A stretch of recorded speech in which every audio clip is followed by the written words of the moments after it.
Go, sir.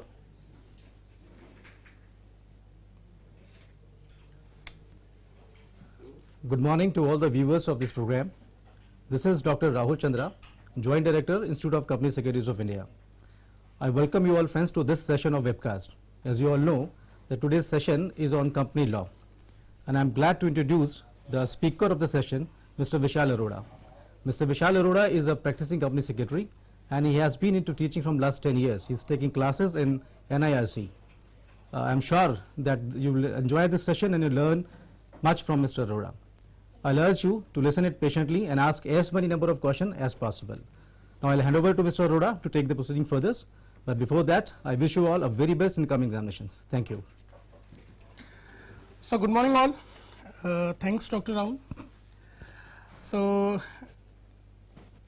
as told by Dr. Rahul, I am Vishal Arora and I am a practicing company secretary in Delhi for the last 10 years, and I have been associated with our institute where I am sitting right now for the last 10 years, and I have been taking company law classes. Maybe some of you must be knowing it, I have been taking only one subject since my teaching career, that is company law at executive level and at professional level, advanced company law.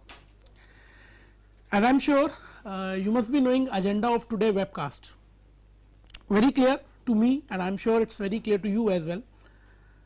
Like your exams are approaching in the next few days, within a week your exams will start, and I know at this stage all of you must be thinking about it, how the exams will come, how the question paper will be, question will be asked, and how to write the answers, and how to explain the things, how to present basically, and above all, and I am sure at this point of time you must be having lot of queries, and the last moment queries are definitely will be there.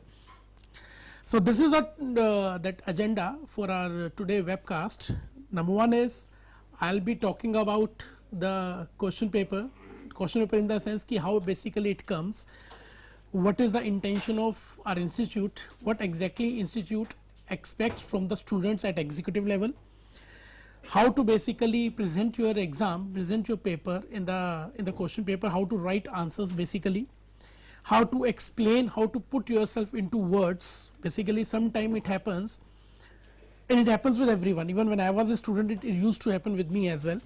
Like I know the answer, that is in my brain, I know what I have to write, I know what is the answer, I know it is yes or no, true or false, I know the sections as well, but where sometime we lack, and I am not talking anything personally, it happens with everyone. Like I said, it happened to me when I was a student, when I was at your age. So when we sit in the exams, the point that comes to mind, how to explain the thing, that is the presentation is more important in our life. Not only this professional life, not only exams point of view, but even for your career, for your personal life, presentation is one of the most important thing nowadays we should have. So this is the main point. So let us not go into the personal life right now, because time is very short and still we have only 2 hours, and these 2 hours are very precious for you. So you can ask anything, whatever you want, whatever the queries you have. So presentation, I was saying, is a more important thing, the basically how to explain, how to write, how to mention, at what point sections are important or not, at what point cases are important for us or not, and if we do not know about cases, then what should we do, if we do not know about sections, if we do not remember the forms, what should we do. So a lot of things are there that may have come in your mind, and obviously it is but natural. So without wasting time, let us go step by step. Number one, what is the importance of company law in your exams? What institute expect from you? Due to this boom of Companies Act 2013, so let me very clear about it. The Companies Act 2013, that has come with lot of opportunities for the professional like us, undoubtedly. If we talk about the role, the profile of company secretary in a company, keeping in view that Companies Act 2013, we have the tremendous opportunities under the Companies Act 2013, and my mind my words, definitely you will realize it very soon. After you will clear your executive and you will enter into professional, you will go for training and all, so you will realize it that Companies Act 2013 has come out with a very tremendous opportunities for us. What institute expect from us, that they expect the student should have the expert knowledge of the subject. because we company secretaries are recognized by company law, or vice versa. We can say whenever we talk about company law, the one professional that comes to mind of everyone, whether it's a corporate or other professional, that your colleagues and your maybe partners and all, that comes to the mind of other professionals and corporates, company secretaries. Because even corporate believe, even a lot of corporates, they believe that company secretary are the expert in company law. This is what ICICI expects from you. If you look at the pattern of exam, but obviously that you must be knowing it, the 6 question will come, and out of 6 there will be 2 questions with the internal choices. And nowadays maximum questions that comes, that is of situation based question. I am not talking about any case law, nothing. They will be given, they will give, you will be given a situation where under that situation you will have to answer it. So you have to think practically. So you should have that practical approach in your mind while answering, or while attempting for exam, for the paper. You should know ki this situation that might happen in my company. Let's say this situation has come in front of me, so I am a company secretary. You have to feel in your exams ki I am a company secretary, so I am working in a company or in an organization. This practical situation has come into me, has come in front of me, so I have to sort it out. This is basically the intention of our institute. You have to go practically, you have to think beyond the box.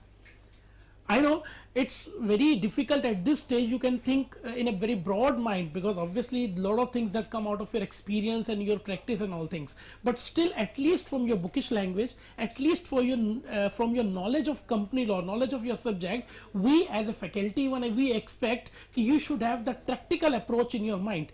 Let's say this situation has come into front of me, now how to handle the situation, how to deal with that situation, what can be the outcome, and what can be the things which you should not do in that particular situation. So this is basically what we want from you. This is the reason ki maximum question that are on situation based question. Undoubtedly, approximately, if you look at the previous exams, if you look at the previous question papers, you will find approximately there would be, if I am not wrong, around 40 to 50. The 40-50% that will be on situation based, purely situation based, where they will give you the dummy company's name, like in XYZ this is happening, in XYZ this is happening. That situation may be related to anything. Maybe that may come from director, that may come from meetings, that may come from your basic incorporation, that may come from your alteration memorandum and article of association, that may come from your accounts and audit related to the auditors, anything. But you have that practical approach in your mind. Yes, if this is a situation, as per the Companies Act, as per the sections, as per the rule, how to move, how to handle that situation. This is the the main motto of that of ICSI. Number 1. Number 2. Now let's coming to the second point, ki how to basically appear in the exams. See, as I said, ki this is the main subject. We are being recognized by company law. So you should definitely remember the sections. Number 1, you should definitely remember the forms, because I know there are a lot of forms in this company's data, and I'll tell you how to basically remember those forms. Because in every chapter, and there's the one good thing is there, every chapter has different forms. Like we start with the incorporation chapter is INC 1, 2, 3, 4 and so on, and related to charge, accounts, management and administration and all. But undoubtedly there are a lot of forms under the Companies Act 2013, no doubt.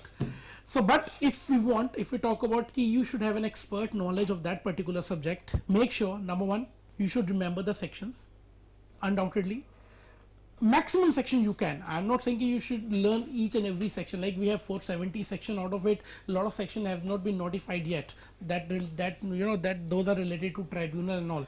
But still there are a lot of sections which have been notified now, so you should remember, you should have that grip on those sections. Forget about subsections, nothing to worry about it. Like you can say, if we talk about section, if we talk about deposit, let's say we have to mention the section that may relate to public deposits. So you can say section 73 to section 76 that are related to the public deposits, read with the rules. And more importantly, you should remember the subject along with chapter name, along with the rules. The best part is every chapter has rules. and that rules that came into force in 2014. Year we already remember, that is 2014. Along with that year, so you say the companies in bracket, the name of the chapter, rules 2014. So along with the chapter name, you should remember the rule. Again, I would say if it is possible for you, because at this stage we are because we are talking for the first time on this webcast, so I can't say you should, if you have not learned that forms or sections or maybe subsection or rules and sub rules as of now, so I would not suggest as of now. Don't take anything in your pressure, nothing to worry about that. Just remember the name of the chapter, name of the rules. Obviously if you remember the name of chapter, obviously you remember the name of the rules. But if you talk about rule number and all, at this stage I would suggest nothing to worry. If you can go with the section, you can say read with rules, let's say the company's acceptance of deposit rules 2014, that is fine. If you have already read that rules, and if you remember the rules, that's very good for you. But for those students who have not read the rules, who don't remember the rule number and all, better nothing to worry. Just relax and chill, because I said our focus is on your presentation rather than your cramming about sections, forms and subsection and rules and sub rules. So we as an examiner, as a teacher, what do I expect how the way you have tried to explain the situation to me. As a layman, if I am going through a particular situation, if as a layman I am checking your exam, checking your paper, or maybe whenever a layman see your paper, that the person should know, okay, so you have explained the section very beautifully, you have explained the section elaborately, you have come out with the right conclusion. That is more important, rather than if you are writing a section, that is if you are writing a good section, you are writing a rules and everything. Number one, because I know generally what happens is, the maximum time I have seen that what happens is, students, those who remember the rules, those who remember the sections, those who remembers the rules and forms and everything, so they try and put everything in a good manner. That's why I have mentioned the section, I have mentioned the rule, I have mentioned the form, everything. But when it comes to explain the things, then they lack. Then finally they say we have not achieved the good marks, we did not get the good marks, because I wrote everything, I wrote sections, I wrote forms, I wrote everything on paper or in the exam, but still I did not get the good marks. So where we lack? We lack in the presentation, right? So what do I want? For me, the presentation is more important, explanation to a particular section is more important, rather than to do this like I'm mentioning the section, I know the forms, I know each and everything. So go with that, with the presentation more rather than remembering the sections and forms and schedules and all. Number one.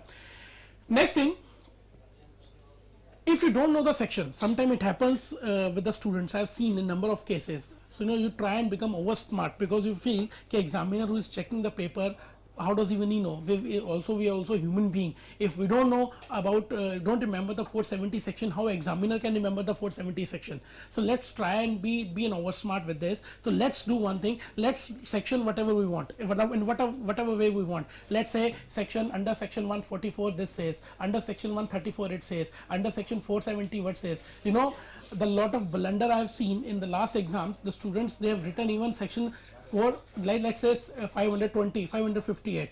Although even the Companies Act, we have 470 section, you're talking about under section 488 of Companies Act 2013. I don't know from where he has got that section 488 under Companies Act 2013, because still we have 470 section altogether in this Companies Act. So never try and act over smart. If you don't know, leave it. Don't write. Sometimes we feel we should mention only the right thing what we know. We should not even mention those things which we don't know, and don't try to act an over smart. If you don't know the section, forget it, nothing to worry. Just mention in the relevant section of the Companies Act 2013, it is provided in the relevant section. So don't quote the section name if you don't know, right? Because I know chapter you can never forget, rules, you can, the name of the rule you cannot forget, because obviously if one question that is coming out of director, obviously it's related to director chapter, one question that is coming out of incorporation related to incorporation chapter. But don't play with this ki I will mention any section how examiner will come to know, I will mention any form how examiner will come to know, because examiner is also a human being, so how he can remember all those sections, and if we can't, then how can he? So don't do that. If you don't know, simply says simply write in that particular section, in the relevant section of Companies Act 2013, read with these rules. The same thing that applies in case of cases. Sometime in the exams, in 2 or 3 questions, they might ask relevant case law. Please prefer quote relevant case law. Again, question comes, students feel ki there are thousands of cases, no doubt. There will be Ram versus Sham, X versus Y, Gita versus Sita. So there may be thousands of sections in this Companies Act 2013. But again, still, I would say don't try and oversmart. Don't try to be an oversmart, because don't think the examiner doesn't know anything. Examiner has all the history of cases, list of cases along with the suggested answers for the purpose of checking the exam. So don't think if you write any case like X versus Y or Sita versus Gita and says ki how examiner will come to know. Never. So instead of skipping that, instead of writing in a very diplomatic manner, we should go with that. Instead of writing whatever we think we are writing in a wrongly, or we are providing any wrong case or maybe incorrect information. So do with the diplomatic criteria instead of going with this. So if you don't know, in the recent case it was decided. So let the examiner to see what was the recent case. So in the recent case it was decided. Right, so mind my words. So don't play with the exams. Don't think ki by mentioning anything, any information in the exam, you say you will score the good marks. Nothing. It will give a bad impression on that. Right. So now the section you can write like this, even the form numbers. But I would suggest out of section, out of forms, out of chapter names. Chapter name and rules, so definitely you have to remember. Out of section and forms, still I would request and I would suggest all of you, in any case, try and do the form numbers, because form numbers are very easy to remember beta. So by whatever way you do, like by cramming or by, like we call it ratta marna, so you do whatever way you want, because forms just remember, just we remember the phone numbers na. I know this is my mobile number, this is my girlfriend's mobile number, this is my boyfriend's mobile number, this is my mother's mobile number, this is my dad's mobile number. In the same way you have to remember the forms. Discuss with each other. Discussion is a very important, like we are discussing a lot of things, I believe. So it's like still as of now it's a one-way journey, but when we come across with a two-way journey, it's very easy thing. It's a very easy for everyone, for a human being even to inculcate the things within it. Right, so discuss with her, make a group of 2 or 4 friends, try and do on the WhatsApp and mobile or whatever. So lots of media you have now to be in touch with each other. So try and remember the forms in that way. This is the best part you can remember. If you think someone, maybe some of you maybe you have a good command over remembering the things, you can remember the things by reading it or by continuously reading for once, twice, thrice, and 4 times or 5 times. But the best part is make a group of 4 or 5 students. As of now, I don't know what's you can, as of now you can do it or not, because it's already 15th of December. So within a week your exams are going to start. But still, if you can, this is the best way to remember the form. Spend half an hour or maybe 15-20 minutes daily. Even you start even as of today, even I think you can do it.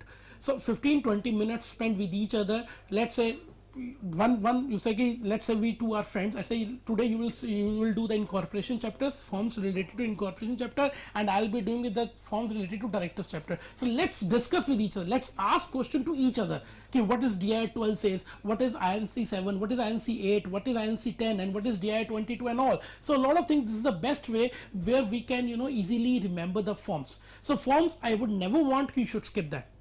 I have given the way how to basically mention the section. No need to remember the subsection. I have given the way how to write the rules, but no need to given the rule number sometimes, or maybe the number of the sub rule. But if we talk about forms, there is no sub forms or something like that, I would say. So forms is such a particular thing which I definitely want, because this will definitely be carry forward to your ACL. Once you reach in the professional exams, it will be help you over there. So at this stage, even I don't want you should skip that. forms. So forms you have to do it, chapter name you have to remember. In any case, chapter rules, obviously you will remember the chapter name and you will definitely get over to chapter rules. And sections maximum you can, this is what I can suggest, nothing else, by reading it or by again discussing it with your friends and all. So this is the best way to remember those things. Right now, coming to the main point, ki how to appear in the exam. So basically the thing which I was talking about, the presentation, ki how to basically present. See, I'll just give you some sort of, that we can say the mantra, maybe some sort of, the points which should be taken care of while attempting a question paper. Although the maximum, instructions are always there in the question paper, in the answer sheet as well. Always try and start with a question which is the perfect question for you. Like I say, okay, out of 6 questions, I know the question number 3 is perfect for me. The moment I saw that question, the moment I see that question, I know, oh, wow, this is a great question. I can write very well. I can explain very beautifully. So, thing is, ki the first point is start with that question which the perfect, which you can write perfect, which the properly. I know the sections, I know the forms, everything can write.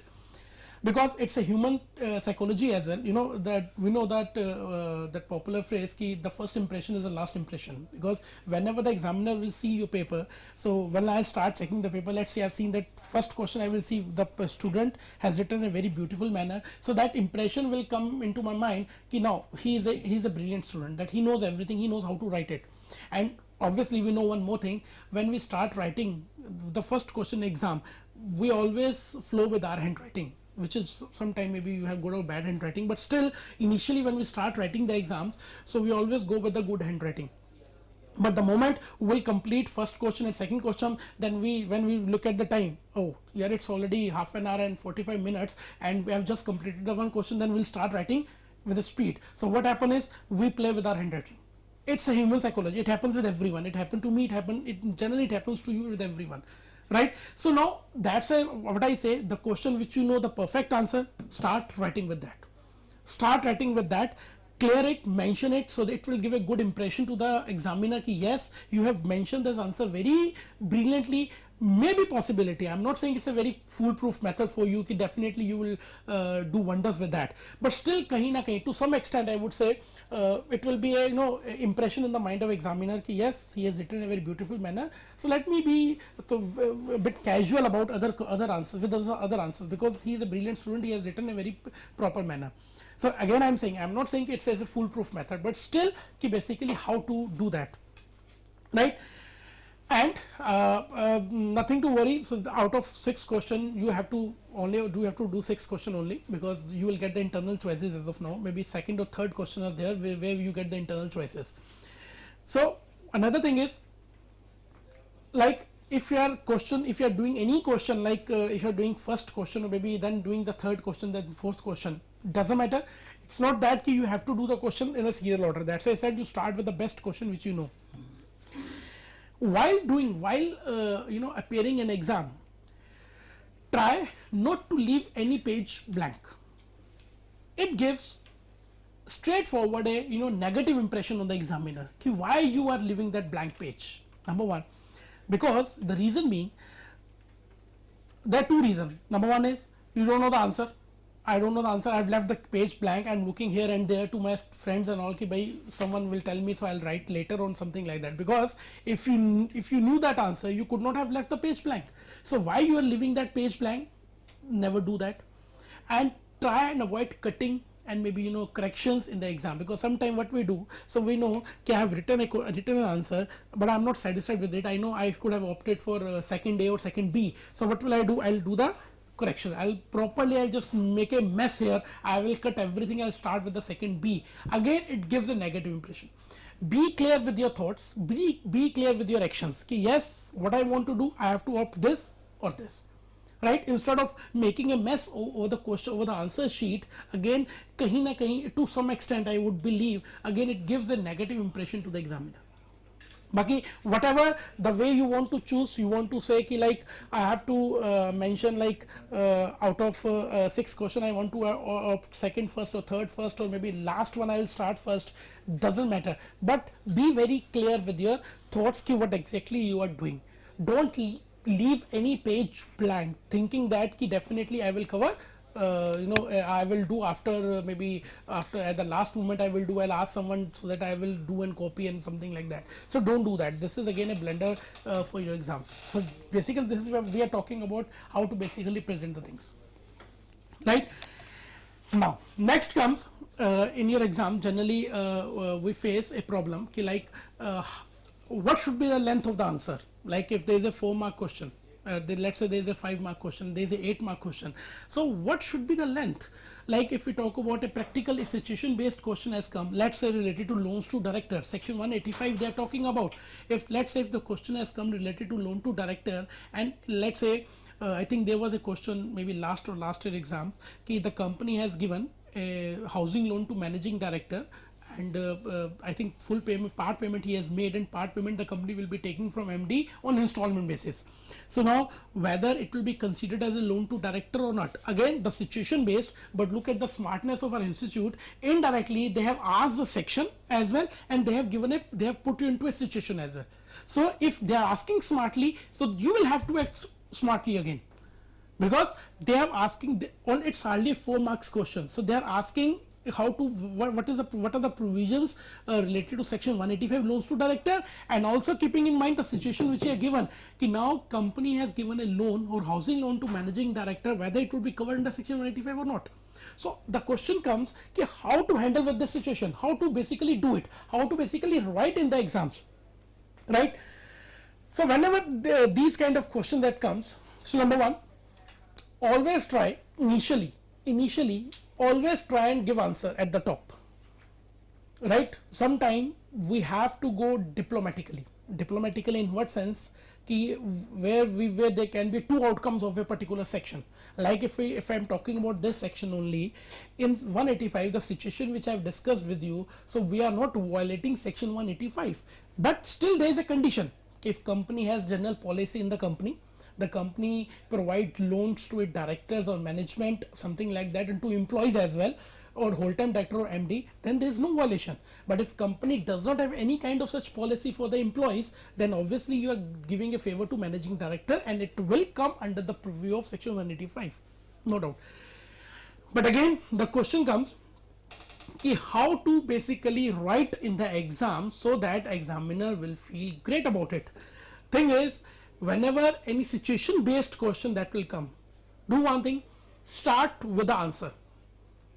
In a given situation, the loan given to the managing director, or maybe housing loan given to the managing director of a company by the company, whatever the situation would be given, I'm just explaining simple words, that will not be covered under section 185 if the company has such policy in the company for providing housing loan to its employees, and if the loan is given according to that in pursuance with that scheme, so it's not violation of section 185. Now what happen is, someone, we have a different thoughts in this. Someone says we should never start with the answer, we should first explain the section, we should first explain the provision, then come with that particular situation, then write your answer or solution. But both the things are right. I'm not saying, I'm not denying that's absolutely wrong, but I believe what, if you will write the right answer, if you'll start with your solution at the beginning, what happens is immediately examiner comes to know that you know the answer. Student has written it, section 185, there is no violation of section 185, because if there is a scheme in the company for the employees, blah blah blah, whatever we have to write. So what impression the examiner will get, answer is correct. So out of 4 marks, I would say, if I am an examiner, let's see, out of 4 marks, I would say 2 marks are confirmed, definitely, because you have given the right solution to me. Now I have to see whether it is it's like a tukka or whatever you have written like that, whether you know the provision about it, whether you can explain section 185, on what basis you are giving the solution to me. So I have to then read section 185 what you have written in the exam, in the paper. Then I will see ki yes, you have explained section 185 very beautifully, or maybe some sort of, not exactly book language, not exactly the law language, in your words. Because I'll come to this point as well. Sometime there is a problem with the situation, students ki like, sir, how to basically write, can we use our own language, whether we have to write the bookish language only. So basically how to write, so I'll come to that point as well. So now once I have got the solution at that upfront, yes, the student is writing that section 185 there is no violation because of this, these are the situation, these are the if and buts, right? So immediately that impression that will come to my mind, he knows the answer. So 2 marks confirmed according to me. I'm talking about if I'm, let's say if I'm an examiner, then I look how have you explained the section 185 with the section, obviously section is there, then with the chapter name or maybe rules, read with the rules and all. So then I will see what to do. And believe me, trust me, sometimes we say na ki in theoretical exams it's very difficult to get to full marks. In this situation based question, if you mention clearly, and that will go maybe more than half page, maybe less than 1 page, nothing more than that, or maximum 1 page you can write. So out of 4, I would say I'm not wrong if I say you'll get 4 marks out of 4, because it's to some extent it is, you know, it's a misconception in the minds of student ki we have, it's a theoretical exams, it's very difficult for us to get the full marks. It's not that. So if you are giving, because that's a saying nowadays if you look at the company law paper, it's more or less practical, situation based. It's not like numerical sort of thing, like we have to calculate this is a balance sheet, this is a trial balance, so we have to do the entries. Generally we used to think these are the practical exams and where we get the good marks, but even this is a practical exam for me nowadays. Look at the pattern of exams. So around 40-50 marks you are getting a situation based question. What is it? This is practical. Even sometimes you get, you know, practical question as well, like in case of, sometime I've seen in case of buyback, in case of bonus share calculation, something sort of, they give the balance sheet and balance sheet figures, equity share, preference share and all that. So basically to some extent more than 50, around 50% paper of company law is a now practical question paper, that's it. So now it's just come out that misconception ki now it's very difficult to get, you know, full marks from these practical situation based. Undoubtedly it's very easy for us, is very comfortable for us, we can take it, right? So this is the one part. So always try to give a solution at the beginning, so that examiner will come to know at the first instance ki yes, you know the answer. One is clear. Secondly, if you come out the other question like theoretical, let's say if they ask to define the concept of corporate wheel, what is lifting of corporate wheel, and then the 4 marks they have asked. Now student will think about it. If you look at the module, there is hardly I think 8 to 10 points are there to explain the concept of lifting of corporate wheel.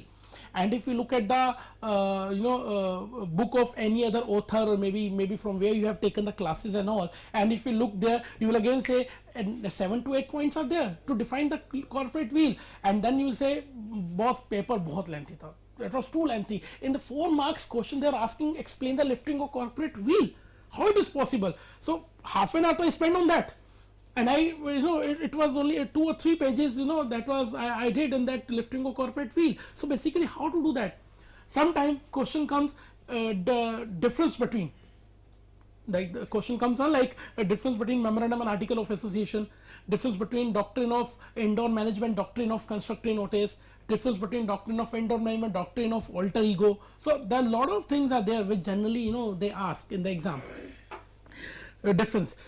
So again the question comes ki in 4 marks, or generally I have never seen the question which is related to difference between that ever come more than 4 marks. It's only 4 mark question, like say difference between alteration, difference between memorandum and article of association. Now again the question comes in these 4 marks question, how to explain. I know 8 points. Again the thing is 8 points means what? I have to write a complete page. Obviously if you write 8 points, right, and still we have some sort of that conception, yeah, maybe misconception ki how to basically write the difference between A and B, like someone will go with the tabular form, or someone will go with that you know, the horizontal, and how to basically write the answer in any way, whatever you want, doesn't matter. For examiner doesn't matter ki you are writing in a tabular format, you are writing in a text format, or like, you know, in a horizontal format, believe me, doesn't matter to anyone. Matter is basically what have you explained again, right? But still, to save time, to give more clarity to the examiner, tabular form is always, we have always seen that's a more preferable, because when we write in a tabular form now, it clearly gives impression. On this side this is memorandum of association, on this side we have written the article of association. So now just given ease to that examiner, so that he will feel comfort while checking the paper. So basically tabular form is more preferable, but if you write in that way, as I mentioned, like you write horizontal and all, nothing wrong about it. But now question comes, how to basically mention the how many points we should cover in that 4 marks question, right? Because I believe you must have seen in the guidelines, whenever you get the guidelines from the institute after the exams are over, and whenever they get published, you will see all the 8 or 9 points are written there. So from that point we take that conception that we have to write 8-9 points, because we have seen the guidelines issued by the institute itself. But now in that case, even if it is a 4-mark question, be with that maximum 6 points, more than sufficient. But those 6 points, make sure should not be repetitive. Again I said, don't try to be an over smart with the exam. Sometimes it happens in the beginning I am writing the same thing, in the middle I am writing something else, in the end again I am writing the same thing, just to show that I have written in 2 pages. So don't try and be over smart like this कि किसी को क्या पता चलेगा, examiner को क्या पता चलेगा, nothing. It's not like that. So make sure out of like say 7-8 points, if you write 6 points but main points, but not repetitive, different points, 6 points, that will be more than sufficient for you in 4 marks exam, right? Secondly, if you look at, if it is not difference between A and B, if there is some other question like theoretical question where they ask for the provision or something like that, how to basically mention that, how to basically do that. In that case, one thing I would prefer, doesn't matter whether it's a question of 4 marks, does not matter whether it's a question of 8 marks, just write the proper content. It may happen in the exam, the question which is a 4 mark, you can write in 2 lines, nothing beyond that. If it's a question of 4 mark, maybe you will have to go up to more than half of the page, maybe 1 page. Maybe in question of 8 marks, maybe you don't have answer to write even more than half page. So how will you define the number and your the length of your answer?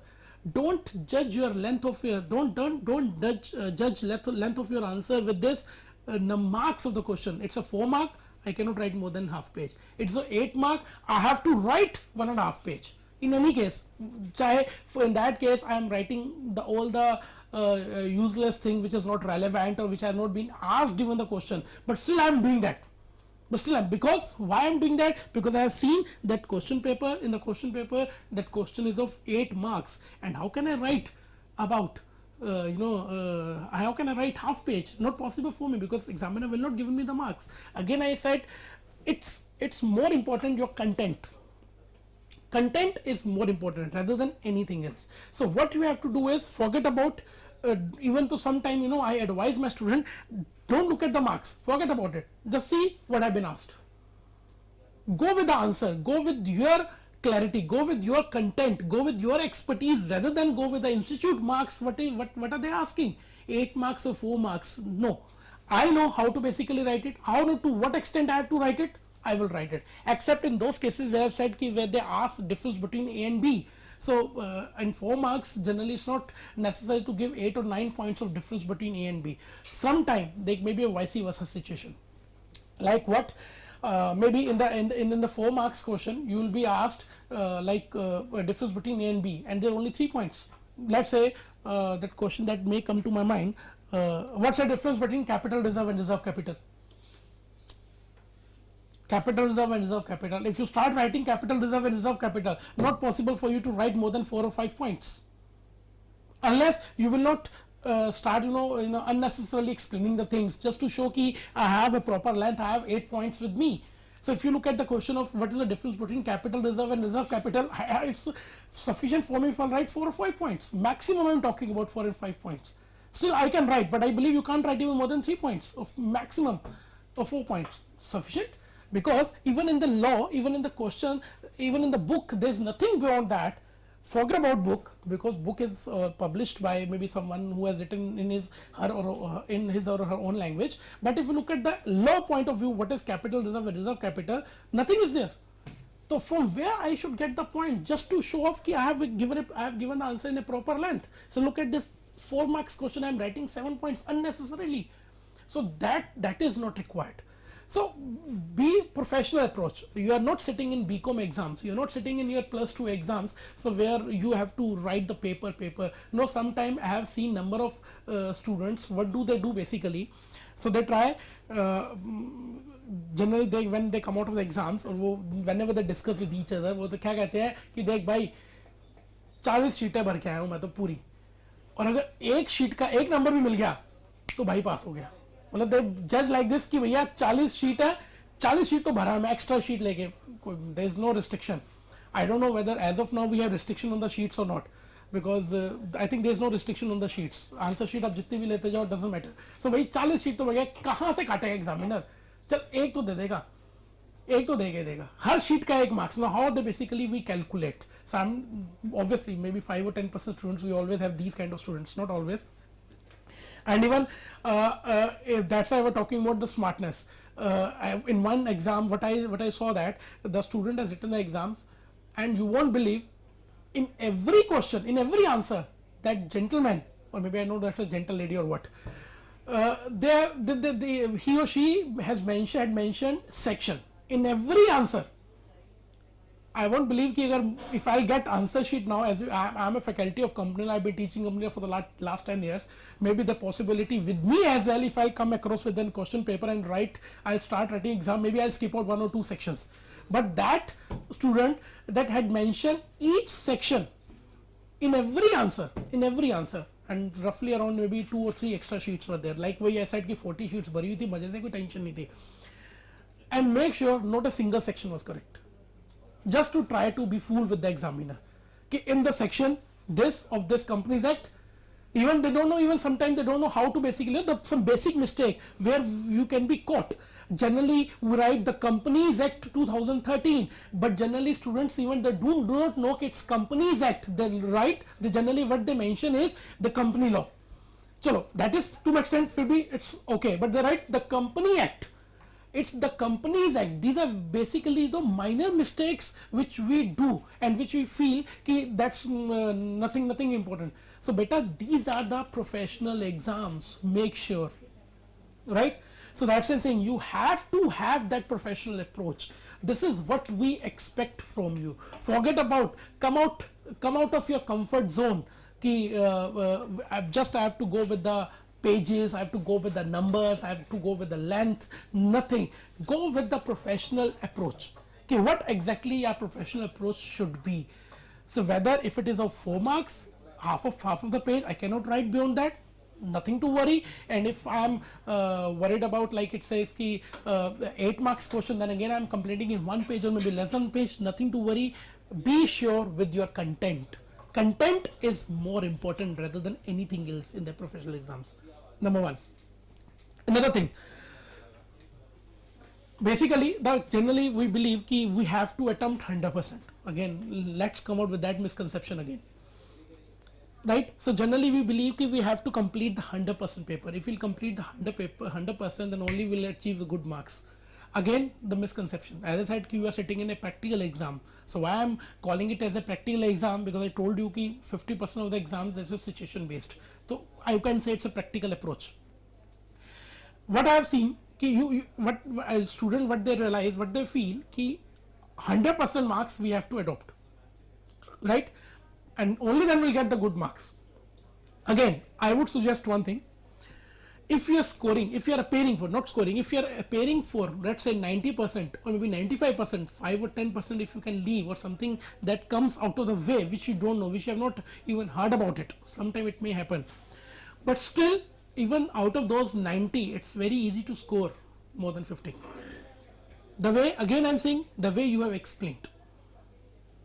this is what I'm telling you from my practical experience, but I'm not practical experience as a student, as teacher, as faculty, as examiner. I'm sharing my practical experience, which I'm not sure whether I'm allowed to discuss these things here or not. But still, as a student, I know I want you should know basically how to do that. Come out with that misconceptions kind of things. Why I have to complete the 100% exam, only then I'll get the 60% or 70% or something like that. Nothing. So again I'm saying, if you are doing it, even sometime I have seen the student, they have not come out of 6 questions, they have done only 50, only that 5 questions, malab 85%, 84.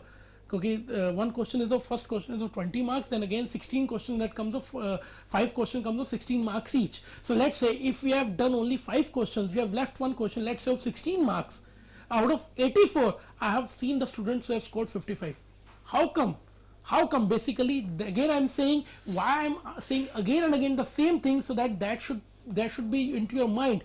Content should be the proper, to the mark. I'm not here to write any stories or something like that. I have to go with that content.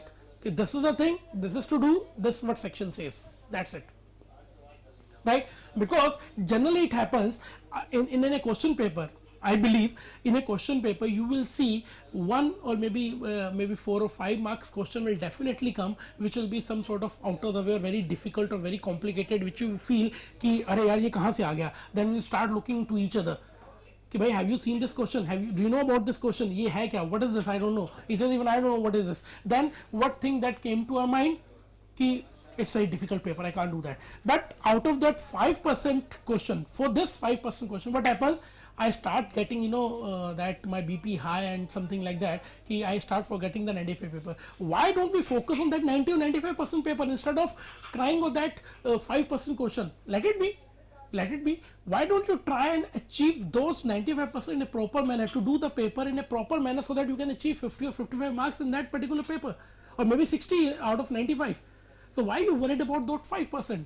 That's why I'm saying, don't worry about it, forget about it. If you're leaving a question or something like that, nothing, leave that.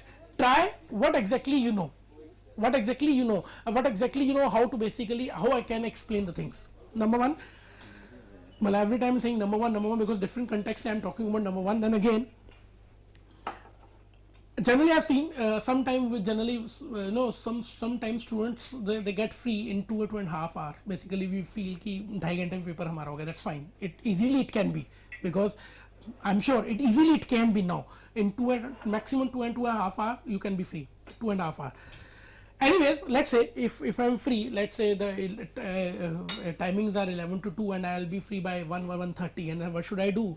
So sometimes students feel ki to do some extra question. Let's do some extra question. So I don't know whether I'll get marks out of it or not. So generally the preferable, it's not preferable you should go with the extra question, something like, because if you do extra question, then again it to some extent gives some sort of negative impression to the examiner, whether why you're doing extra question is 6 are required. So you are again try to being that smart, I know everything, I'm writing it. But still sometimes students basically they do only in that case where there is a particular question which you have which you have opted earlier. So you will lack in that. Maybe you could not write in a proper manner, so you have to make your own stories or something like that. In that case, I would suggest do it. Otherwise, I will not suggest you go for the with the extra question, because 6 questions are sufficient. So out of those 6, you have to appear all the question, because of the internal choices and all. So that is more than sufficient if you do all. But still, sometime if you believe so. I'm telling you because sometimes the question might come from your side. Let's say, sir, if I'll attempt all the questions, then what will happen? So do it if you can, if you have sufficient time. But do it only in that case where you have lacked in one question, or where you could not write in where you are not satisfied with your writings in the earlier question which you have attempted. So in that case, you can go with this. Otherwise, there is no need. Right. So these are the basically better certain points which you should remember while appearing your exams. One more thing, most probably the last thing, after that we'll take up your questions and we'll have the question answer session. Whatever the questions you have, you can ask me. So another thing is, like it's always mentioned even in the in the answer sheet, always try and go with the fresh question from the fresh page. Cleanliness is more important. I am not talking about that handwriting point of view. Sometimes you don't have any good handwriting. Still, even I believe my handwriting is not so good even. But still, handwriting is not so important. Point cleanliness is something different. So handwriting, good handwriting is something different, and cleanliness is something different. What I have observed in my life, the moment you complete a question, the moment you have completed a question, so sometime even we got confused ki immediately the second answer will start. How? No gap, no underlining is there, no hint is there ki you are going to start with the second question. On the left hand side we write small the answer number 2, very small. Someone has different handwriting, some write, some students they write small or some write big. So generally what happen is basically, so what happen, I have seen the moment your question is finished, you start immediately with the new question, but without any hint to the examiner ki I am going to start with the new question. No underlining, no two cross lines, or nothing is there. Sometime I am not saying ki you do, or basically, and if you know how to basically do it, that's good for you, right? So now how it happens is basically, what should you do now in that case? Always start with a new answer with a fresh page, because there is no shortage of answer sheet. There is no restriction even on the answer sheet. Always start, unless it is sub part. Let's say if I am attempting second A, second B, second C, and second D, and let's say if second A that had taken already half of the page, so after 2 or 3 lines there is a gap, then I can start with the second B. But if we talk about altogether a new question, it is always preferable, it is always advisable to go with the fresh page.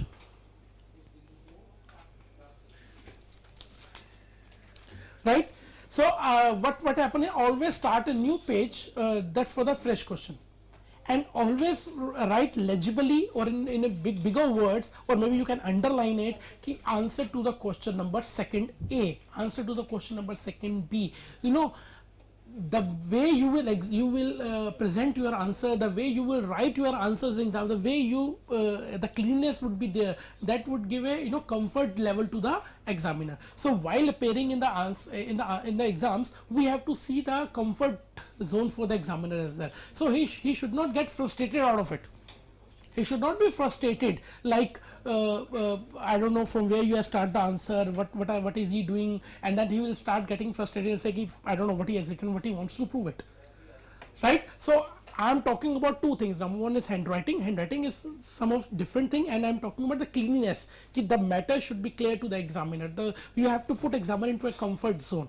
So that's why saying now you are appearing into professional exams, you are going to become professional, so you have to be diplomatic between. Even in your exams, you have to appear, you have to write the answers. Maybe sometime you get straight answer, maybe you have to write the roundabout construction should be there. Maybe there may be possibility, as I said in section 185. It's not a clear cut answer, it's not straightforward no, it's not straightforward yes. Yes, it is a violation. No, it is not a violation. It's not that. So we have to go with the roundabout constructions. Okay, like diplomatically, if this could be the thing, this is answer. If this is thing, this could be the answer. So this is the way where you have to explain the things in a proper manner, right? So do remember forms, chapter name, chapter rules, sections more important. But still, I would say now we are talking all these things at this stage, so I don't know how much you have learned, remembered those sections or something like that, but try a maximum you can, because I am talking about this subject only. I do feel ki you have a lot of other subject. Even you will also feel ki sir you are talking about company law, but talk about we have a lot of other subjects. It's not possible for a human being, for a normal human being I would say, to remember all those sections and everything. Obviously I do agree with you, but that's why I'm saying to the maximum extent you can do it. Don't lose hope ki nahi I can't do it. Don't be so negative all of a sudden ki yes I can't do it or I can't do it. At least try and do it, because these things really gives good impression in the exams, right? So this is all about basically how to basically present the paper and everything. So maybe if you have any query related to this, maybe something you want to ask apart from academic, if you want to ask anything about it, that presentation also, you can send your query and all. So let's do one thing here. Since it's 1 hour, you are listening to me continuously, and I think you must be getting bored and all. So let's have a short KitKat break here.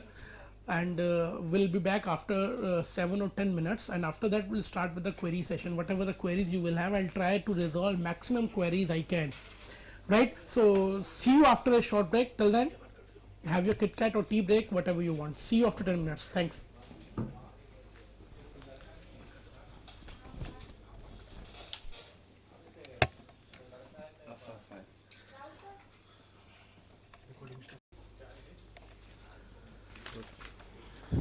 Welcome back. So I'm sure all of you must be refreshed now after a short Kit Kat break. So in the first session, I have tried my level best to explain the pattern of exam and how to basically write and appear in the exam.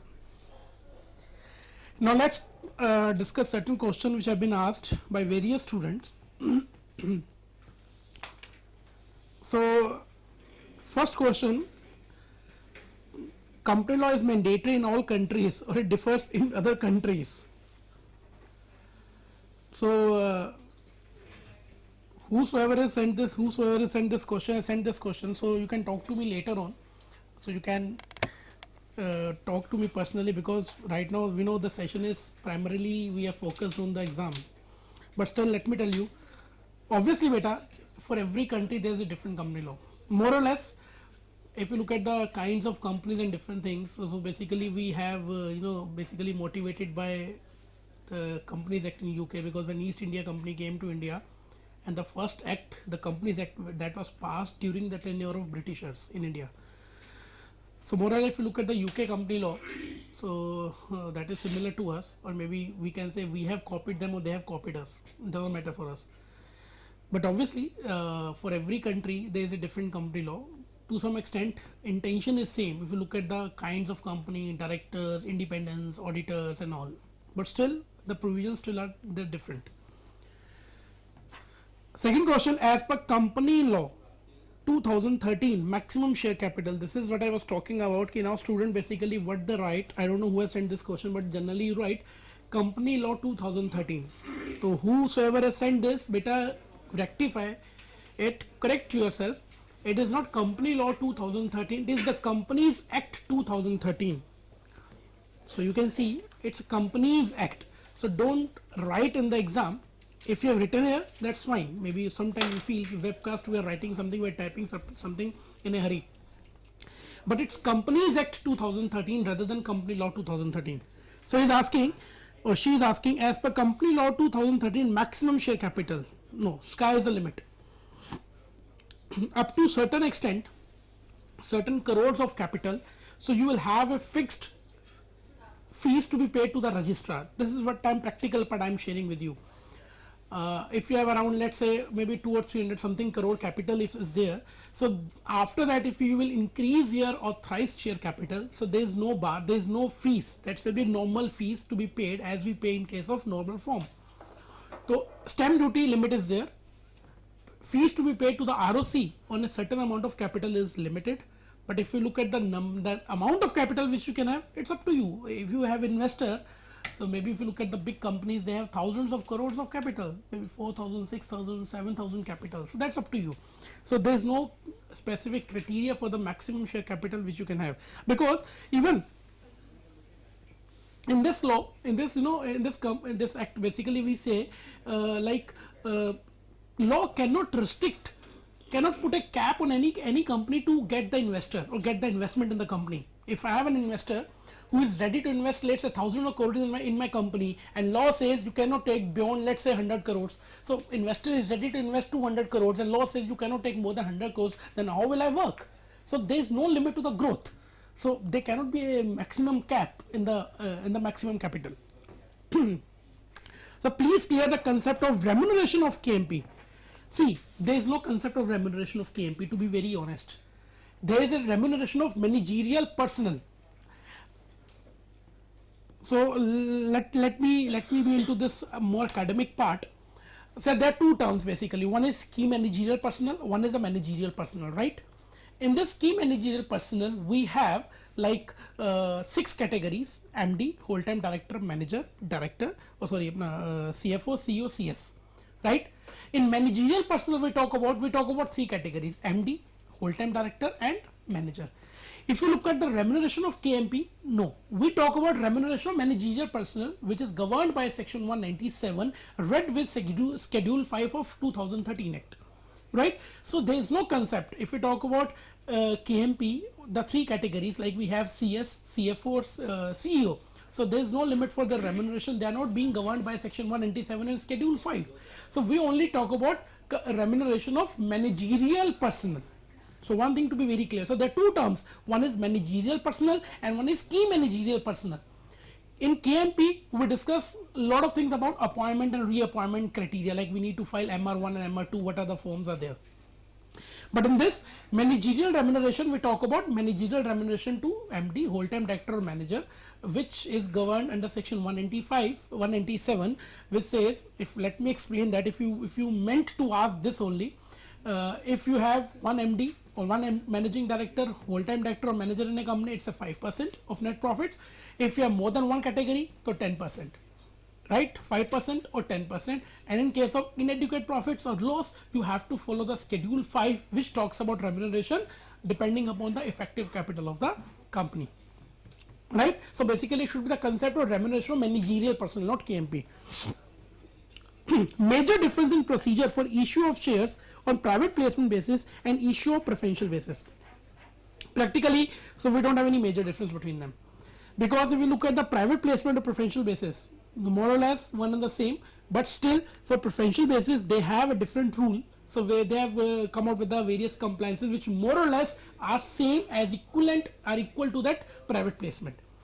Because in erstwhile Companies Act 1956, there was no difference. It's only private placement, preferential allotment was same. But if you look at this Companies Act 2013, and we look at the intention of the company to raise capital through preferential basis, preferential allotment, or through private placement, section 42 or 62 we talk about. So basically, the more or less they are the same, but they have different, some sort of rules for everything. So we have to follow accordingly, but valuation is there, so that offer is there, allotment is there, so that everything is same. What is the tenure of first director if nothing is specified in the article of accession? Beta, if we talk about first director, there is never mentioned the tenure of director, even in the article of association. But what we do is, see, basically, ultimately, directors are to be appointed by the shareholders in the general meeting, right? So what happens is, whenever we appoint director, initially at the time of incorporation through article of association, then what happens is, then in the first AGM, we take approval of shareholders and we appoint them as a regular director after taking approval of shareholders. So there is no such tenure. So indirectly we can say there is a tenure, like I have been appointed as a first director by article of association. So in the first AGM, shareholders will approve my appointment. And if it's a private company, I will go on for long, and it's a public limited company, so then they will become the rotational director, which will retire after every third AGM. 1/3 will retire at every AGM, that you know.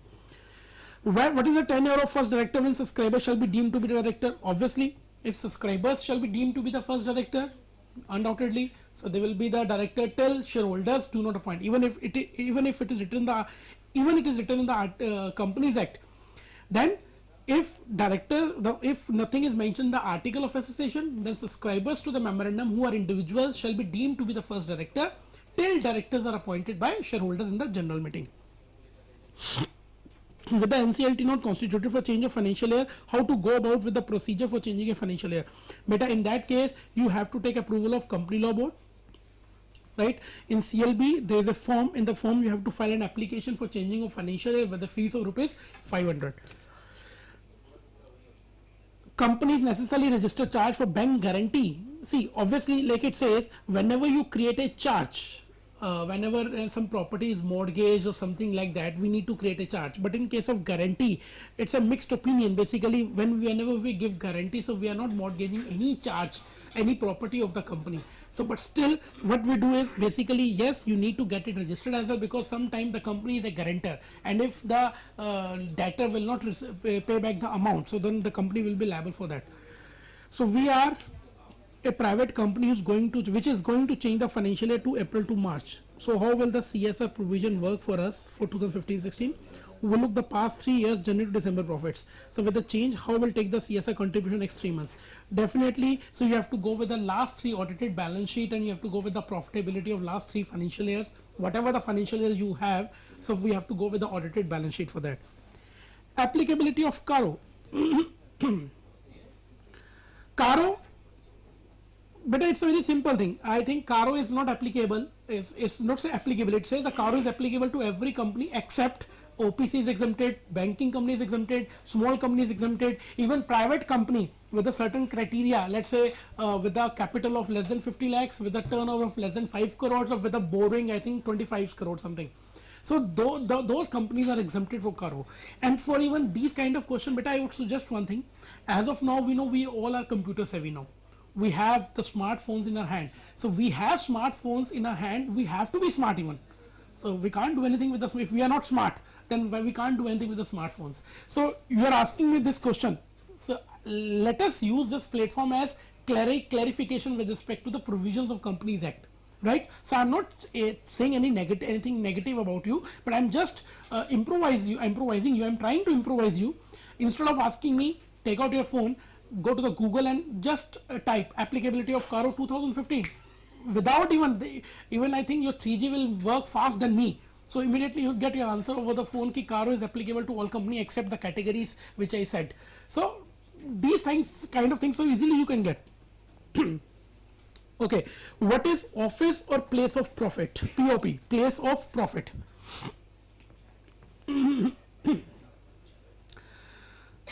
Under section 188, related party transaction, right? Place of profit is what? As the name indicates, ki you are having a place in the profits of the company.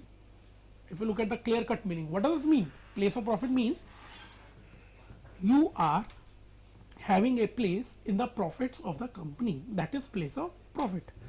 So what happens is, there are two things. Number one, that means these provisions are basically introduced so that directors of the company should not take any undue advantage of their position in the company, because ultimately financial control is with the directors. So they are the person who basically control the management and financials of the companies. It says place of profit means what? If any director of a company takes over and above the remuneration of the company, or remuneration as director from the company. I repeat once again, if any director of a company takes anything over and above director's remuneration, means what? I am a director of a company. Being a director, I am taking, let's say, X amount of remuneration from the company. Law says that's fine. You are a director, obviously you will take the remuneration. We are not restricting that. But make sure if you will take anything over and above the director's remuneration, that means you are having a place in the profits of the company. But that should be by way of salary, fee, perquisites, commission, rent-free accommodation. By way of what? Right? Apart from this, apart from director, any person means what? Related party. Go and look at the definition of related party under the Companies Act, which mainly I would say include your relative, right? Your firm, your partner, your private company in which you are a director, and public company in which you are a director member. Look at the criteria of related party.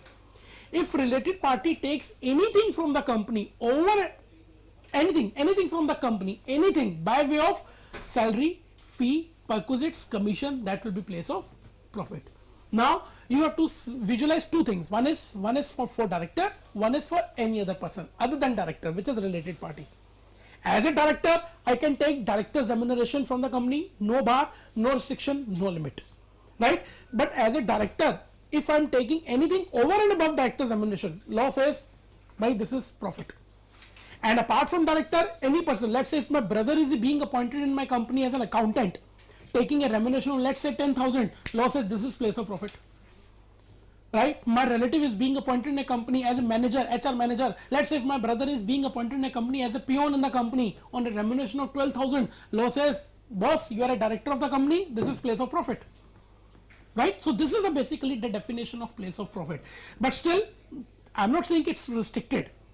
Section 188, you see, you have to comply with a certain formalities. BR is required to certain extent. If it is more than 2.5 lakhs per month, then you have to take the approval of shareholders. So some compliances are there, but I've just explained the provision related to place of profit. What is place of profit? That indicates you have a place in the profits of the company, right, for directors and for related parties. Can a firm have a company as its partners? So what do you think? Yes, all of you who are sitting here, so just think, we cannot interact, but still, so what do you think? Can a company be enter into a partnership with someone? Yes.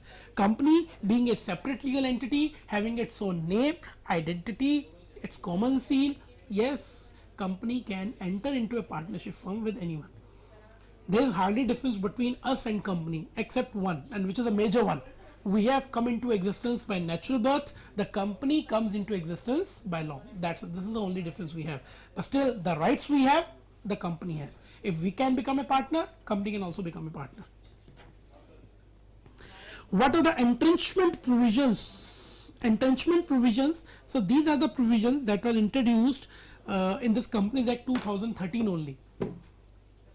What is that? Entrenchment provisions, like we say, we know that basically in the company there is a basically they can be groupism. One is a minority group, other is a majority group. Minority basically which has, let's say, less than 10% share capital, and majority group which has more than 90% or 90% share capital in a company. And we know it's a general rule, majority always wins. Even law says if minority is not happy with the company, you just leave the company. What can I do? If majority has invested more than 90% in the company, so I will listen to the majority. Why will I listen to the minority? Although we have certain provisions related to operation and mismanagement, still governed by 1956 Act, section 397 and 98.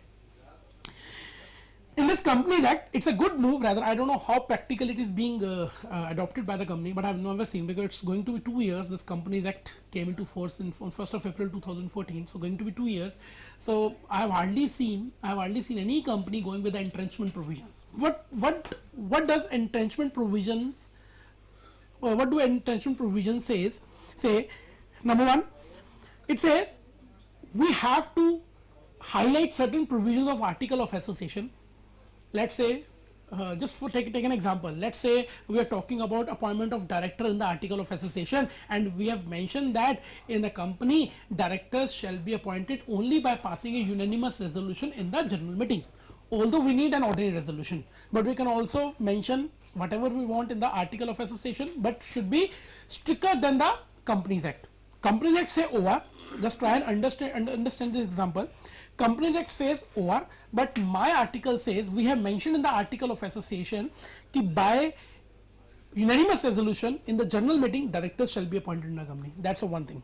Another is, coming to the point, section 14, alteration in Article of Association. How to basically alter? By passing special resolution. Again, the majority. By passing special resolution, we can alter the Article of Association. Let's say if we have put this provision in the Companies Act, in the Article of Association. Now visualize the practical situation. In this Article of Association, we have mentioned that we cannot appoint director without unanimous resolution in the general meeting. And let's say general meeting is being conducted here, minority shareholder will also be there, and we need unanimous, means 100% majority. Even a single shareholder will say no about it. Even a minority shareholder, we cannot appoint director. Later on, majority shareholders thought, let us alter the Article of Association. Let us come to that originality under the Companies Act, that director shall be appointed by ordinary resolution. And how to basically go with alteration of article? By passing special resolution. Do you need to ask minority? Obviously you need to ask, but if minority will oppose it in the general meeting, right? So obviously doesn't matter, you just need 75% majority to alter the Article of Association. So by altering the Article of Association, by altering the article by SR, we altered that point over. Now here comes the provision of entrenchment provision. Law says in your Article of Association you can select certain provisions as entrenchment provisions which cannot be altered without complying with the harsh formalities as per the Companies Act.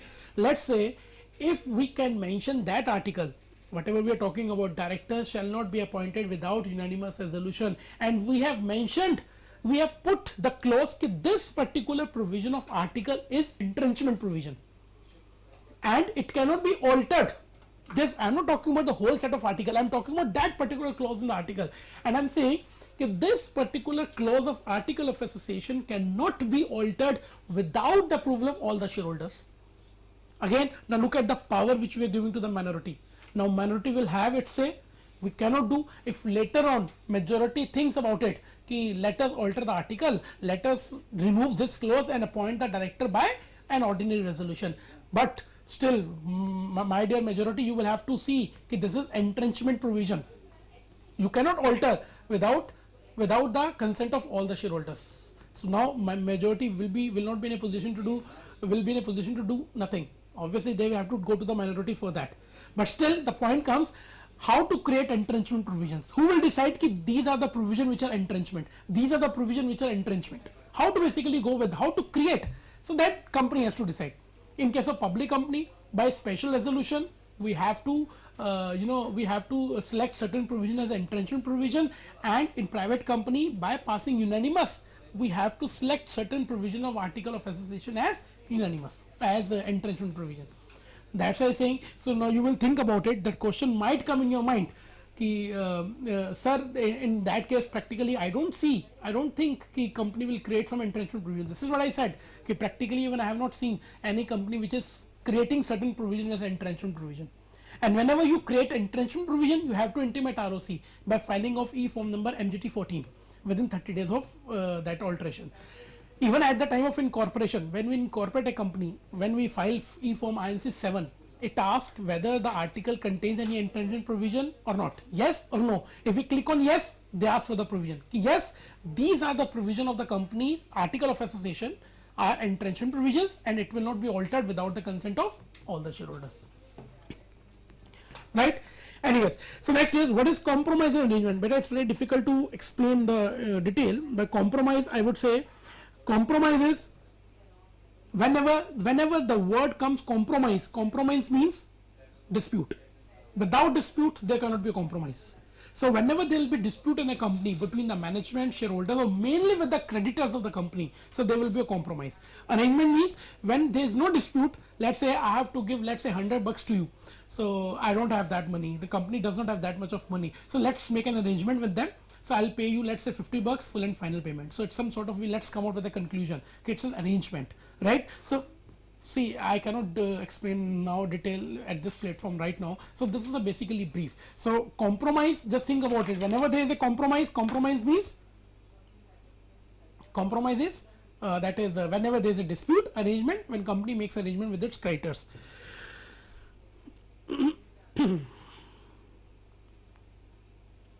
What would be the auditor's term for existing auditor for 1 April 2014?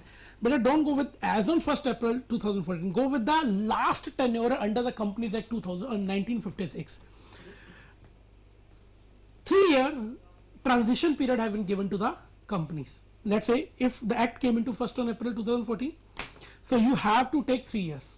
Up to 3 years, you can do whatever you want. But once 3 years will be over, which will be ended by 31st March 2017. 15 and 16 and 17. After that, the rotation will be started. Accordingly, you have to, in the rules, if you look at the rules, if you have referred the rules na audit K, so you will see there is a chart proper. They have the government has explained with an example. Let's say if earlier auditor was appointed for 5 years, then it will continue for obviously 5 years. It will appointed for 10 years, then accordingly the period will be reduced, right? But still, the 3 years rotation period has been given by the government. So after 3 years, you have to come under the category of rotational auditor. So you have to see that particular chart. You need to understand that, right? What is ESOS? Employee Stock Option Scheme, or we can call it Employee Stock Option Plan. It's very simple. As the name indicates, Employee Stock Option Plan, where we give an option to the employees to subscribe shares of the company at a predetermined price at a future date. Is a basically scheme. I don't know, you want to ask ESOS or ESPS? So basically two terms, one is employee stock option scheme, or we call it plan, employee stock option plan, or employee stock purchase scheme. So let me explain both. Employee stock option scheme, the word is option, matlab where we are giving option to the employees of the company. Today I am offering you, let's say 1000 shares at the rate of 20, but you will not acquire it today, you will acquire at a future date, right, which will be after minimum, after minimum 1 year. So 1 year period should be there, and the intention of ESOP is only one, just to retain the employees, just to retain the employees. Apart from this, there is no other intention of law. I just want, you are my employee and I just want you to work with me for long. What will I do? I'll just give you a some sort of shares, something like that. I'll just give you an ESOP.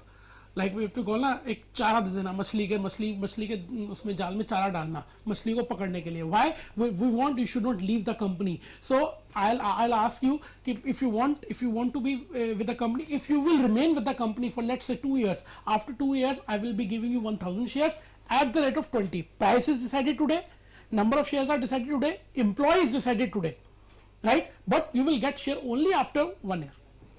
The intention is so that you will be in that thing.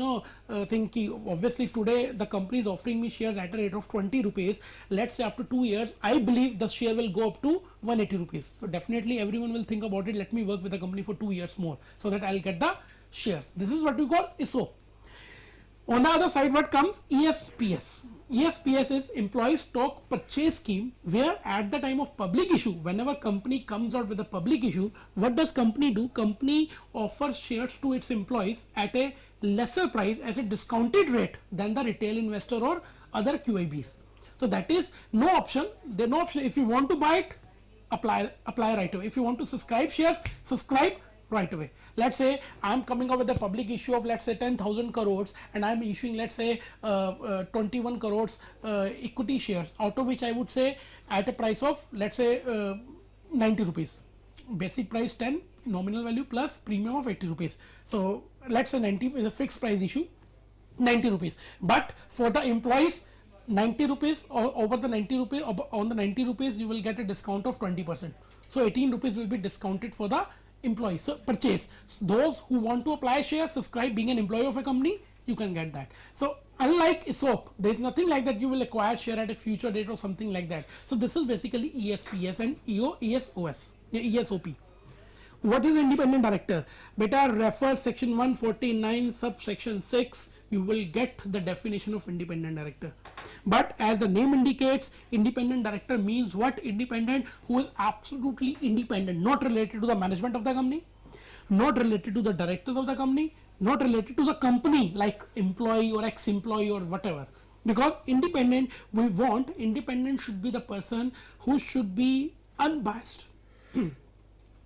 Independent director first time was introduced by SEBI. SEBI, I'm sure you must be knowing it, Securities and Exchange Board of India, in the year 2000 by introducing the clause 49. In this Companies Act 2013, first time they have come out with the concept of independent director, right? So independent director, first of all we have to look at the applicability of independent director. Okay, this is not at all applicable on private company, because it is mainly applicable to the companies in which public is substantially involved. That comes obviously listed company, but still in the Companies Act 2013 they have covered certain unlisted public companies as well, depending upon certain criteria of capital and turnover and everything. So independent means who have that independence. Independence criteria is what? So I cannot explain right now, but I would suggest refer section 149 subsection 6, where you will see the criteria of independent director. There are certain points. They have covered everyone who has a substantial control in the company, whose income is substantially dependent on the company, whose relative income is dependent on the company. So there are certain criteria where we can say if you fall under this category, you are independent, otherwise you are not independent. And intention is very clear. Why we need independent director? Because obviously independent director shall not be related to the management or not related to the shareholders even. Independent director should not hold even more than 2% of shares in the company, right? And if you are an independent director, and if definitely you are working for the company, you are working for the benefit of as a whole of the company and shareholder. So this is basically the intention. He will take any, he will not be biased with the shareholders. He will not be biased with the management and all. So this is the basically intention of putting that provision of independent director. So that section 149 subsection 6, do refer that, read with the schedule 7. In the schedule 7 they have mentioned the code of conduct for the independent director. So certain things are there. Is valuation certificate is required to be taken every time when the issue shares, or it mandatory only we issue share other than cash? No, it is required whenever we are issuing shares on private placement basis under section 42, whenever we are issuing share under section 62 on preferential basis, we need to have the valuation done. It's only for the benefit of other shareholders. Let's say if today according to book value the share price is, let's say, 120 rupees, and I'm offering shares to my relative, to my brother, to my other known person at a rate of rupees 50. So whose loss is this? It's not my loss, it's not your loss, it's a loss of the company. So valuation is always there, except if company comes out exclusively for the right issue. In right issue there is a gap, so you can skip the part of valuation. So in that right issue valuation is not there, but still if you look at the private placement, preferential allotment, yeah, other than cash, so that it's always there. Valuation has to be done, that's it.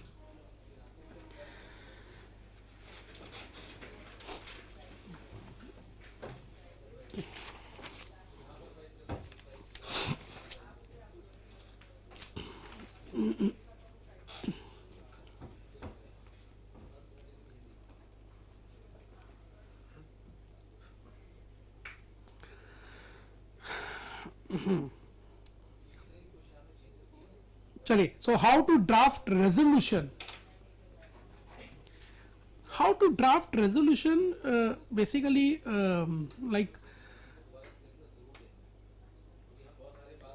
resolution, I think it's not concept of your company's act, company law, basically at executive level.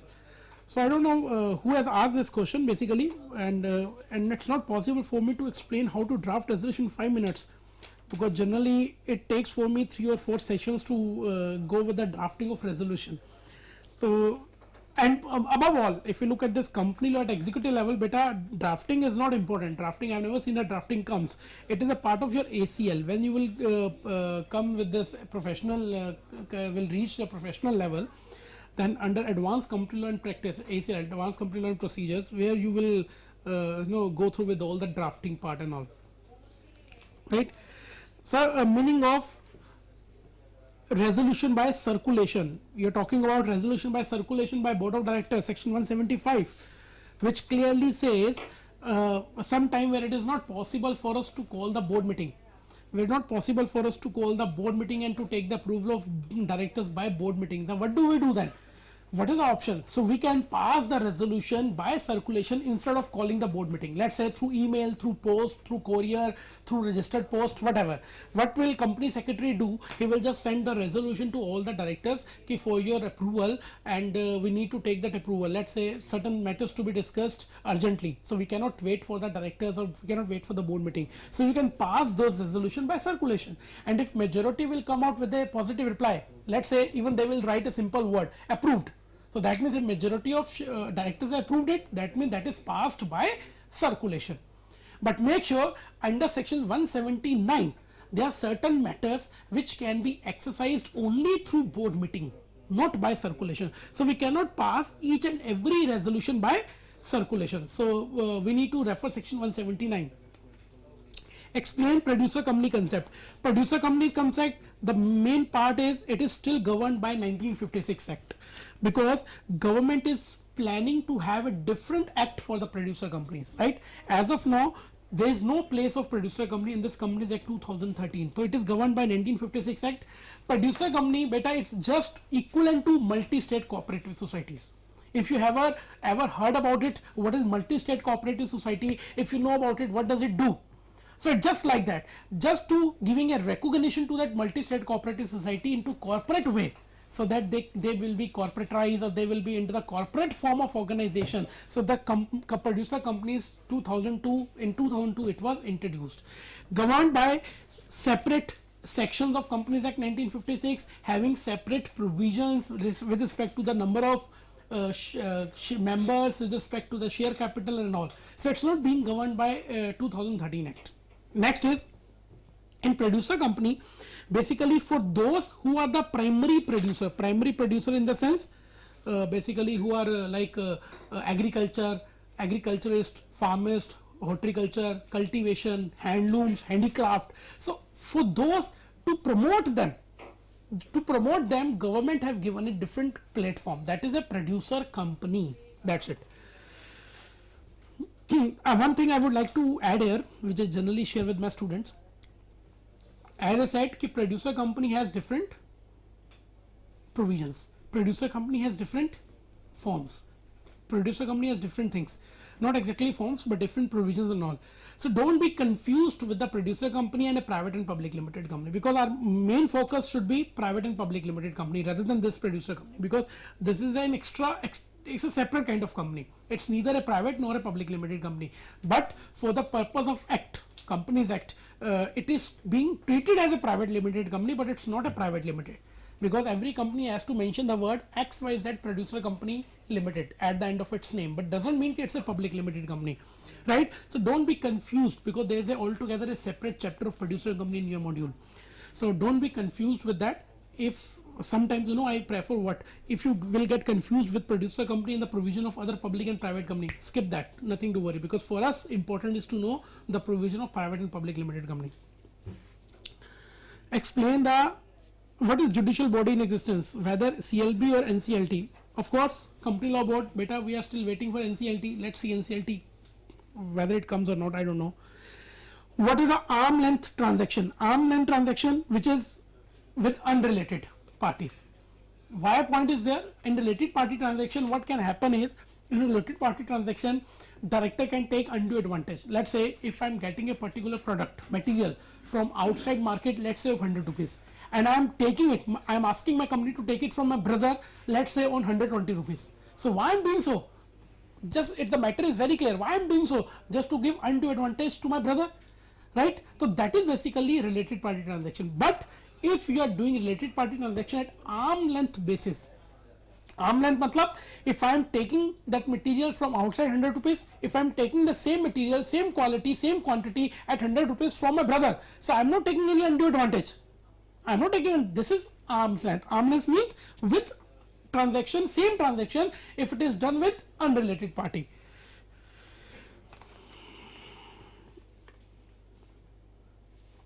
When ordinary resolution is passed and when special resolution is passed. But there are a lot of matters under the Companies Act. You do one thing, again I would say, refer the module, you will get the module institute. I think there should be something like with the certain points, there are certain provisions which require ordinary resolution, which require special resolution. So this is, I can say, you can refer, once you refer the module, you come to know. If you talk about name change, if you talk about object change, if you talk about change of registered office one city to another, yeah, one state to another. So if we talk about reduction of share capital, we need SR. If we talk about alteration in share capital, and if we talk about related party transaction approval, we need ordinary resolution. So there are certain points, certain provision under, or even it's defined under the Companies Act only. For what matters we need OR, for what matters we need SR. Can a subsidiary company purchase share of its holding company? Absolutely not. Refer section 19, strictly prohibit a holding company which holds share in a subsidiary company. But how subsidiary company can purchase share in holding company? Look at this. This is a subsidiary company, this is a holding company. Holding company has given money to this company, that has become holding company. Now this company wants to invest in that company. From where this company has got the money? From holding company only. Malab, you are returning the holding company to holding company itself and taking shares of holding company. Mess ho gaya na? So isliye not possible. So subsidiary company cannot. But if subsidiary company is already a member of holding company before coming up with the relation, before that the relation came into force, that is allowed. You can retain those shares. But if once the moment you have come out with the relation of holding a subsidiary company is strictly prohibited to take shares of holding company. Explain the third provision of section 77 subsection 1. 77 you are talking about. Let me check that. In the meantime, let's go with the other. What is expulsion of member? But expulsion of member is what? Expulsion of member is nothing, just to expel. Expel का means, if you look at the Hindi literally meaning, expulsion means किसी member को निकाल देना, right? And make sure under the Companies Act, it is clearly mentioned you cannot expel any member. Even if your article of association provides for expulsion of member, no ways. It is against the fundamental rights. There is one exception to this. Generally, but this kind of question that comes into exams. I'll just tell the question. So we are running short of time, so I'll just take a speed. XYZ Stock Exchange Limited is a stock exchange registered under stock exchange under the Companies Act as governed by the SCRA, Securities Contract Regulation Act 1956. That stock exchange has expelled a member. Now question comes whether such expulsion is valid or not. Now you have to see it is a stock exchange which is primarily governed by Stock Exchange SCRA Act, not by obviously governed by Companies Act, but primarily Companies Act is secondary act. We have to see the primary act is SCRA. According to SCRA, there is no restriction on any stock exchange to expel any member. If the question comes related to the stock exchange, so you can say yes, such expulsion is valid because it is primarily governed by SCRA. But if it is a normal company, let's say ABC Private Limited, ABC Limited, and the article of association it is mentioned you can expel the member. So you can do that? No, you can't do that because expulsion is not valid.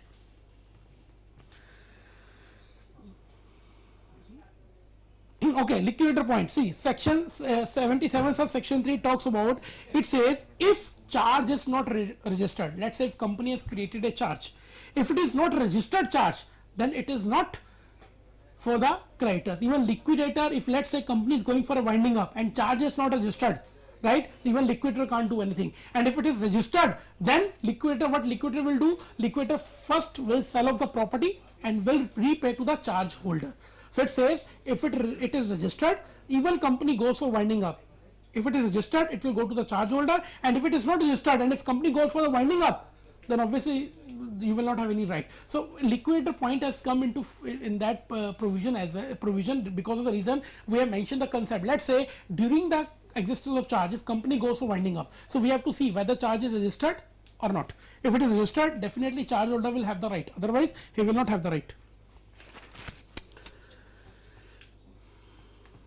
In what situation new certificate of registration issued when alteration of MOA? Beta certificate, not registration, basically the fresh certificate of incorporation is issued only in case of conversion of company from public to private or private to public, change of name, generally we get the fresh certificate of incorporation. Then we get the certificate of registration of memorandum in case of alteration in object clause, alteration in change or register office one state to another state. So generally we get the certificate. Give brief on defunct company section 560 defunct companies, 560 of 1956 act beta, right? It says those company which are not into a operation, inoperative company which is not being in operation since incorporation for last more than 1 year, so you can go for the winding up. But again, winding up is a very difficult exercise, it's a very complicated exercise, it takes approximately a year with lot of formalities with the High Court. So there is a provision, if you cannot go for the winding up, then go with the defunct company for striking off of the name with ROC, just to strike off the name, nothing else. You just apply to ROC in the form number FTE, which comes fast track exit mode, right? If you are a defunct company inoperative for the last more than 1 year, yes, since incorporation, you can go to ROC and apply in form number FTE, okay, I want my name to be struck off. That is what we call striking off the name.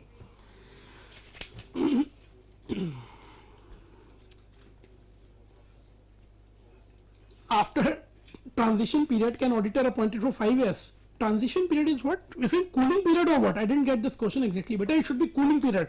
If there will be a cooling period, like auditors are appointed for 5 years, individual, and firm is for 10 years.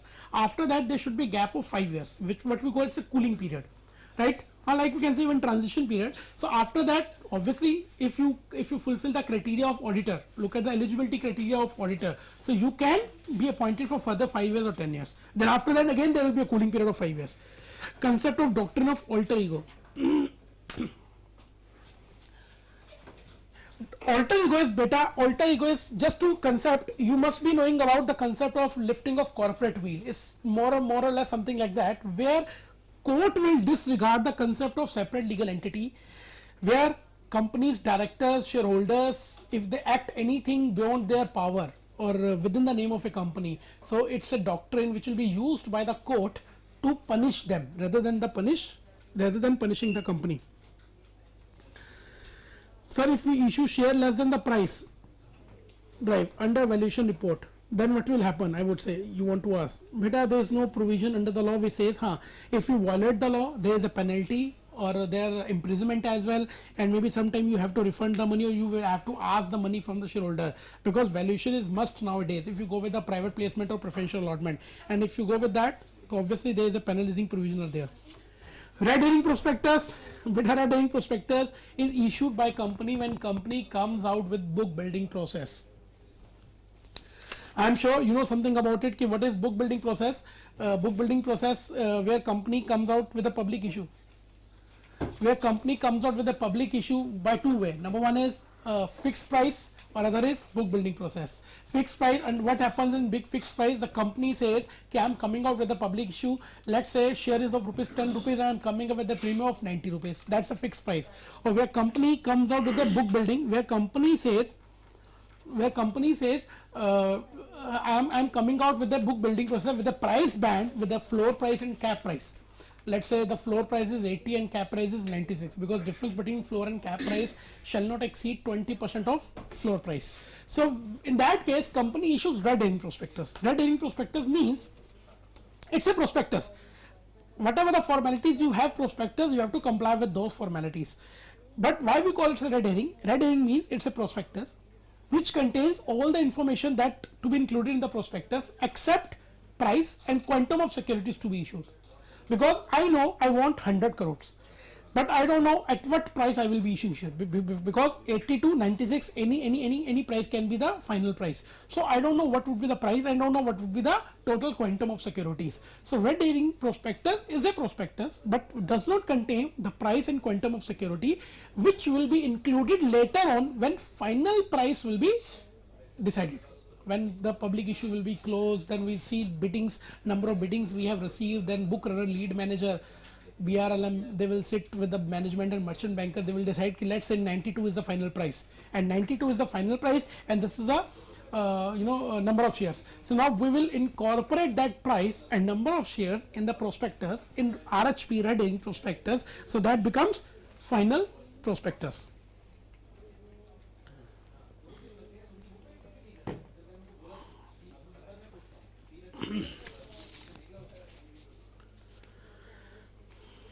So as per section 188 Companies Act amendment amended, yes, with the relaxation of SR, whether term related party, yes, that those has been excluded with the Companies Amendment Act 2015 in the related party transaction. So in the definition they have excluded those two terms. Please explain the concept of section 186 intercorporate loans and investment. It says when company, where company can provide loan, security, give guarantee to any person or to any body corporate. Make sure under section 186 beta they have the concept of body corporate. That's why I'm saying whenever the question might come, if my company is planning to invest in a company in US, in Singapore, so that's a body corporate. So basically it says up to certain extent board of directors can do, like say that is up to 60% of paid up capital and free reserves, or 100% of free reserves, or security premium also included now, so whichever is higher. So up to that limit board of directors can do that, but beyond that you need to take approval of shareholders by passing special resolution. That is the basically concept of section 186. One more important thing which I would like to say, in section 186, whenever we need to take approval of board of directors, make sure this is one of those sections which says we need to take approval of board of directors by passing unanimous resolution in the board meeting, not by board resolution. This is one of those sections where we need unanimous resolution in the board meeting, not board resolution. Can a company refuse to register transfer of transmission? No.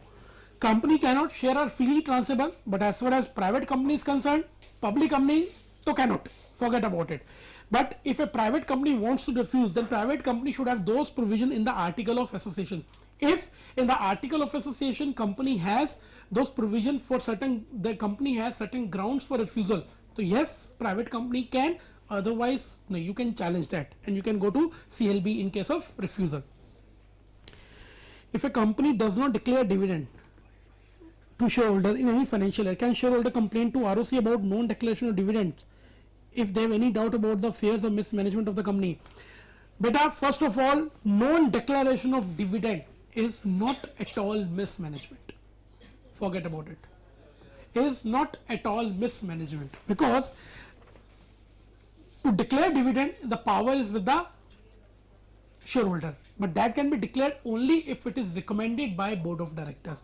If it is not recommended by board of directors, then shareholders can't do anything. Even you can't go to ROC. Generally, let me correct you, it's not ROC. Basically, generally they will try and approach CLB in those kind of matters. But still, in case of even this thing, ki I am going to CLB, I am holding 10% share, or holding maybe 20% share in a company, and I go to CLB, ki, my dear CLB, look at the look at the management. They have crores of rupees, they have crores of profits even in the company, but still they are not declaring dividend. So it's a case of mismanagement. They have the big cars and everything, but still they are not declaring dividend.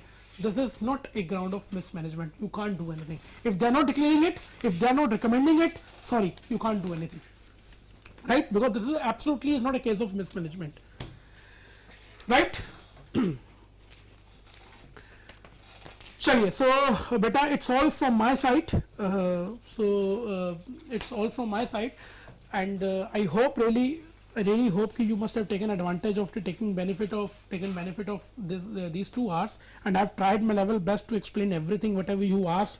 Maybe I've missed out 1 or 2 questions, but I'm really sorry for that because of shortage of time or something like that. It's not possible for us to cover each and everything, but still. In the first session, the way I've explained to how to prepare or how to present yourself in the exams and how to write the answers and all. So I'm sure you must have taken the benefit out of it.